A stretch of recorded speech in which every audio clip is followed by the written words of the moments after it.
Hey, my name is Phil from agencyautomation.co. In today's video, we're going to be doing a GoHighLevel calendar tutorial, and I'm going to show you step by step how you can go and create calendars and how you can also install them on your website, whether inside of GoHighLevel or external. Now, just before I get started, if you haven't yet got started with GoHighLevel, I'm also giving away a 30-day trial, which is more than the standard 14-day trial that you do get with GoHighLevel. So if you want to have a little bit more time to play with it, I've also got that for you. And on top of that, if you start using the link in the description, I'm also going to be giving you a free course which is going to teach you so many different techniques and strategies to get more customers into your business. Okay, so let's go ahead and get started. First of all, you want to log into your GoHighLevel dashboard. You then want to come on the left here to calendars and click on that. Next, we'll be brought up with this calendar slate. What we want to do is come across to calendar settings, and this is where we can actually go and create our different types of calendars. Now, I've already created one here. This is what it looks like. This is just a standard 30-minute time slot. So if I go to any of the days available, you can see I've got different times where I can go and book. So we're going to create something similar. I'm just going to start from scratch though, so you actually understand how to create it. And then I'm also going to embed it on a custom website. So first things first, you want to come to new calendar. It's going to go ahead and open up this little pop-up, and it's going to ask you a few questions. What is your calendar going to be called? What does it actually do? This is going to be a 1-hour consultation, right? So this is what I'm going to be creating for this particular tutorial. If you want to add a description, that's entirely up to you. I'm going to leave it blank for now. Same thing with meeting location. They actually tell you to consider leaving it blank, so it's pretty interesting how they have it here. And if you want to link it to your Google Calendar, so every time that you get a booking, it's going to sync with your calendar, you can actually do so in here as well. I'm just going to leave it off for this tutorial as it is a tutorial. And then there's also one more thing called the sync option. So what this means is if you get a booking created and for some reason you cancel it, then it's going to cancel their booking too. However, one way is the default option, just so you know. So I'm going to go ahead, click on save and continue. And this is where the real sort of meat and potatoes of this training happens, right? So you want to start customizing your particular appointment. So the slot duration, this is going to be how long are the meetings. I'm going to set it for 1 hour. So you want to set it for whatever your time is. Slot intervals is going to be an hour as well, because I don't want to have appointments crossing over. So 1 hour. You can also set it for every 30 minutes. So if someone books, say at 2:30 and your slot's every half an hour, then it's going to cancel out till 3:30. It's up to you how you want to have it. I'm just going to leave it as 1 hour, keep it easy. And then there's this little thing here, buffer duration between appointments. What this basically means is it's going to set out a certain amount of time between your bookings, so you can go out, get a glass of water, get something to eat, something like that. So if you wanted to have a gap between appointments, you could have it say 15 minutes, and it's not going to allow people to book back to back, if that makes sense. If you're happy with back to back, you can also leave it as blank. So appointments per slot, I'm going to leave it as 1. If you've got more than 1 staff member, you can put however many staff you can handle to put on this project. And then we also come to this scheduling notice. This is a very important one as well. So for example, if I was working, let's just say it was 3 p.m. in the afternoon, I was getting ready to knock off for the day. Let's say, for example, someone went and booked like literally the next hour at 4 o'clock, then I may have already packed up for the day because I thought I had no bookings. And this is where this scheduling notice is going to come into play. So if you want to have at least a day in advance before people can actually book, so if you went to go book a time, you may create it so people can only book for tomorrow, not on the same day. That's a good one that a lot of people do. Or you can even just have a few hours. It depends the type of industry you're in. So I always like to have 1 day's notice. Basically, it means if I saw you today, I was like, hey, put your book a time in my calendar, then you could book anything from tomorrow this time. So it's really simple. So we've done that. Come down below. What days do you work during the week where you want to take appointments? You can just simply click on the ones that you want, ones that you don't want. Let's just say we're doing Monday to Friday. Let's just say I only work from 9 a.m. till 4 p.m. So I can actually come up and then I can go apply to all, which is going to apply all to Monday to Friday. And then if, for example, you knocked off at lunchtime on Friday, you can just come back and change that one there. So that all looks pretty good. So just come in here, have a think about what times you're actually going to be available. And then you want to set all those hours. Once again, you can choose exactly which ones you want. So I'm going to go ahead, click save and continue. Now we finally have the confirmation page. This is the last sort of options page that we have when setting up our calendars. And the first thing we go through is the form settings. So when you are creating a calendar form, what you can actually do is create custom fields. And to do that, you actually go back to the form builder inside of marketing and you start creating all the drop downs in there. And then you choose the form that you want to use. I'm just going to leave the default form for this example, just to make it nice and easy. And it's going to ask things for like name, phone number, and email address. Now there's also a sticky contact box if you want to use that. Majority of the time you won't need it. If you want to take payments for your calendar or your appointments, you can also use it here. You just got to make sure you put in the right amount and you make sure it is on live when you actually make this work. So that option's there. And we have here also notification and additional options. Basically what this means is let the calendar auto confirm my appointment. So as soon as it's added into the calendar, it's confirmed. They also allow rescheduling inside of the calendar and cancellation.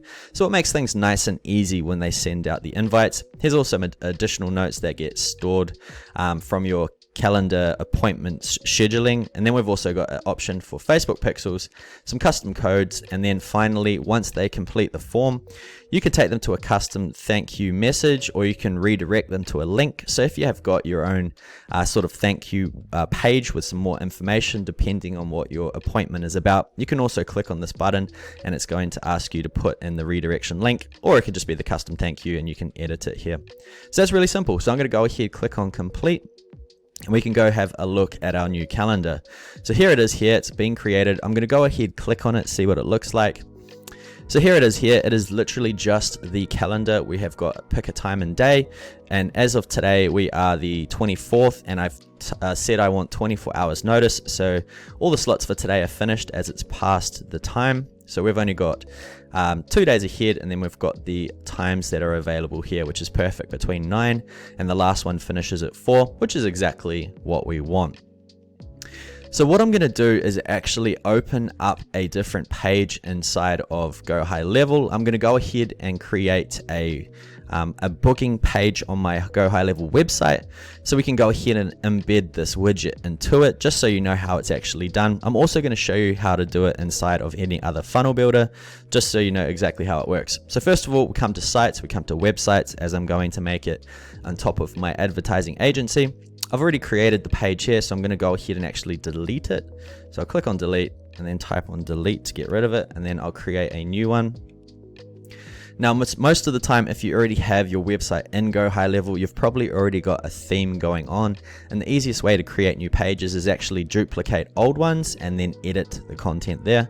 So I'm just going to go clone this page. In a couple of seconds, we have the new website. I'm going to come to settings and I'm going to call this appointment, right? I might call this actually consultation. And I also changed the domain link to consultation. So on my website, it'll look good and proper. So I'm going to update this. It says there's an issue, but there isn't. It's just a little error that's currently going on. So what I'm going to do is open up the page builder over here. Okay. And once this page builder loads, I'm going to start customizing a few things. And here we go. So what I'm going to do is just actually take away all of these other blocks inside of this page. Just leave the footer, which is always crucial to have on any page, and the menu. So there's the footer. Here's our menu up the top. And what I'm going to do is go and create a new section. So section, add section. I'm going to create a full width section and drag it in like so. Okay, so here we go. Add a row. I'm just going to choose a 1 column. And then I'm going to come up to elements, add element, and then I'm going to type in search and look for HTML. So this one here, drag it in, and now we've got a little custom HTML box. Now what you want to do is actually come back to your calendar, come across to calendar settings, and then inside here we've got 1 hour consultation. What you want to do at the top is actually come to calendar code, and now you can choose the calendar that you want to add into your website, and you want to come to this little button next to embed code, right? So click on that, and now we've actually copied it to our clipboard. And then if you come to funnel builder, click on the custom HTML and click on open code editor, this little box appears and we just right click, press on paste and click yes, save. Now, while it doesn't look like much right now, I'm just going to go ahead and save it. I'm not going to worry about that just yet. But once it's saved, I'll click preview and show you what it looks like. So here is our calendar right down below, exactly how it's supposed to look. We've got the exact right times and days. As you can see, we finish early on a Friday, so that's good. But all we want to do now is just customize the page a little bit. So I'm going to come back to the funnel builder.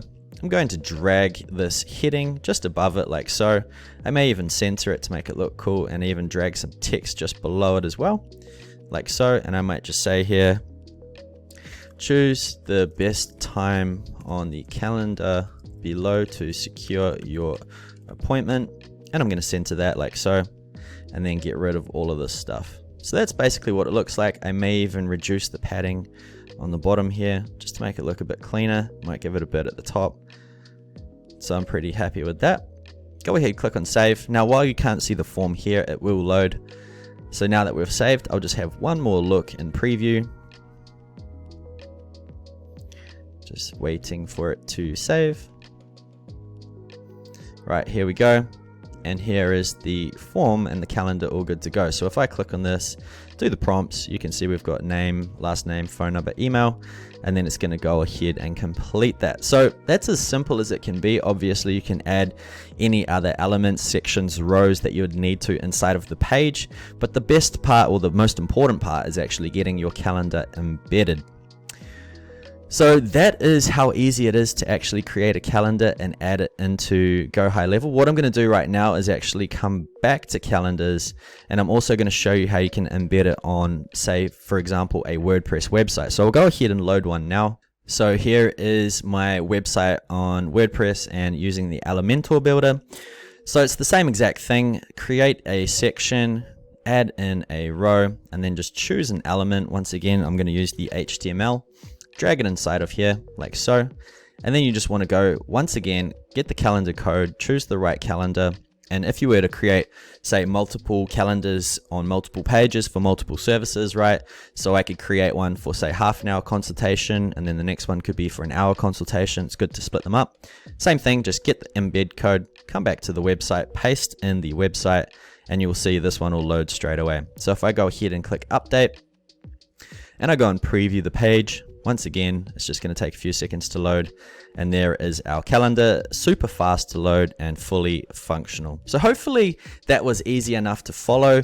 These calendars are ridiculously easy to do inside of GoHighLevel, so hopefully it's a no-brainer. But if you enjoyed this video, if this helped you get success with calendars, make sure you smash that thumbs up button, and if you haven't yet, hit subscribe. I'm going to be touching on pretty much everything inside of GoHighLevel. I want to help you guys crush it. Okay, that's it from me. I'll see you on the next video.